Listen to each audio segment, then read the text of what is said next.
The man amongst you, please my young brothers, please don't fall for the fitna of the street, man. This deed will make a man out of you. The street will only make a thug out of you. Every single man, Rajal in Arabic, every man is a male. But not every male is a man, and there's a very big difference between the two.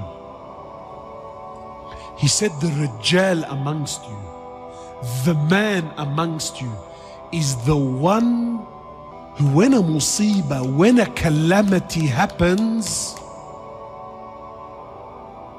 he can control his anger and his wrath. He can control it. He's patient. This is the man. It's one thing when the brother says to me, listen, I have an addiction and I'm trying to deal with my addiction. Wallahi, I will appreciate it. Look, the man knows he has a problem. No, but I have an addiction and I'm in denial about my addiction, and I try to use deen to justify my actions.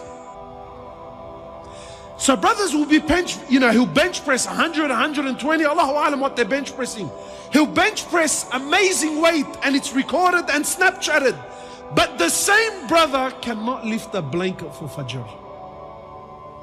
You know, my brothers, a Rijal is not determined by his ability to fight or his physical or this. That's not how a Rijal is determined.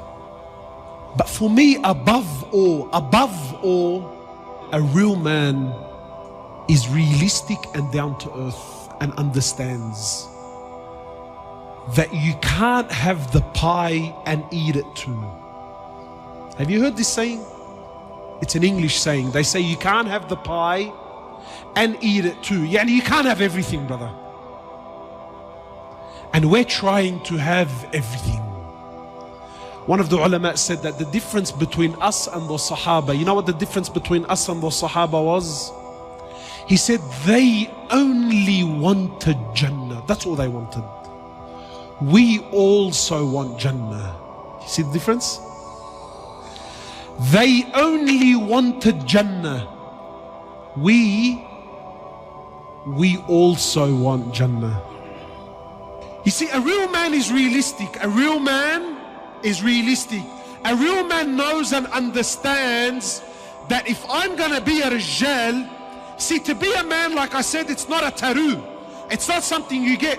To be a Rijal, these are decisions you have to make. They're sacrifices you have to take. And this is a lifestyle.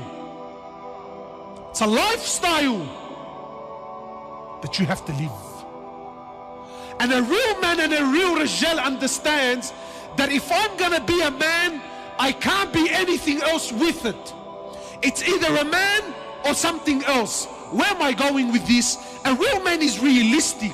He understands that when I get married, that when I have children, that when I take on a job, that when I give my word, when I make a commitment, there are sacrifices that have to be made.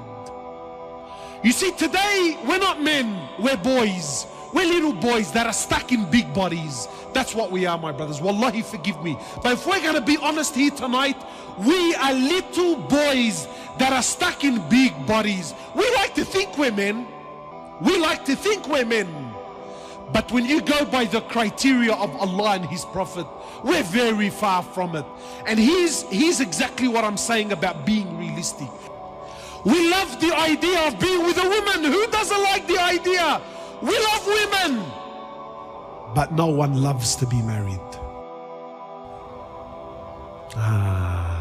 The commitments of being married, the sacrifices of being married, the challenges and the difficulties of being married is something a real man, a Rijal, knows and understands. But we don't. We're boys. We love women, but no one wants to be married. And understands that in marriage, it's not all rainbows and lollipops. It's difficulties. Yeah, there's good times, no doubt. But there's hardship.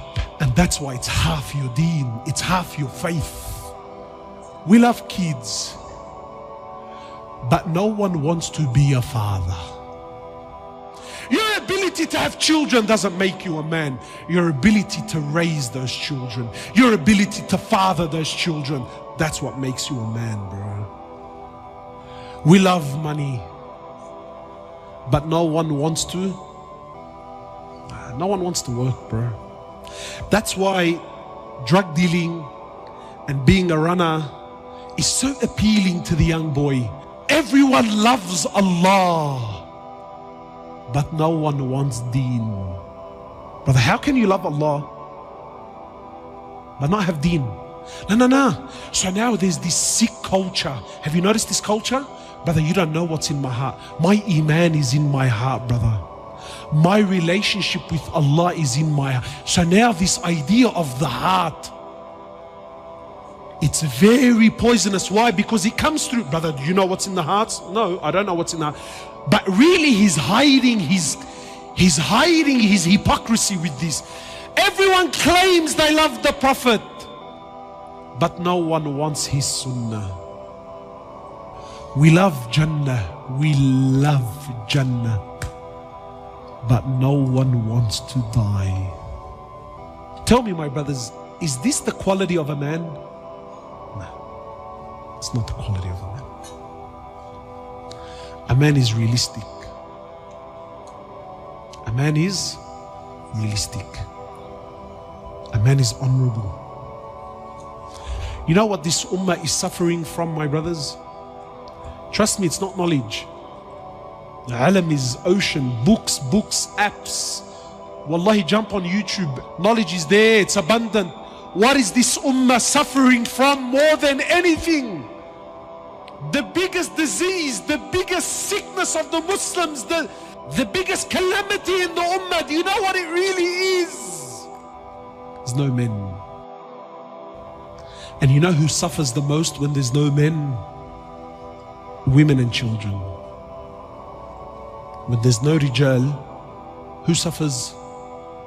You know, in English they say, when the cat's away, guess who come to play?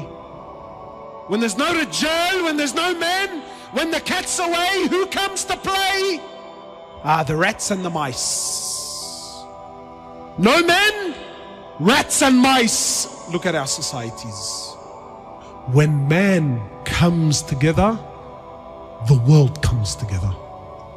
But qasam by Allah, as long as man is destroyed, this world will always be destroyed. We need to restore men. This ummah is suffering from a lack of men, my brothers. Ask yourself tonight, are you a rijal or are you a dhakar? Are you a man or are you a male? We ask Allah subhanahu wa ta'ala to make us men. Men whom He's pleased with. Men whom revive this ummah.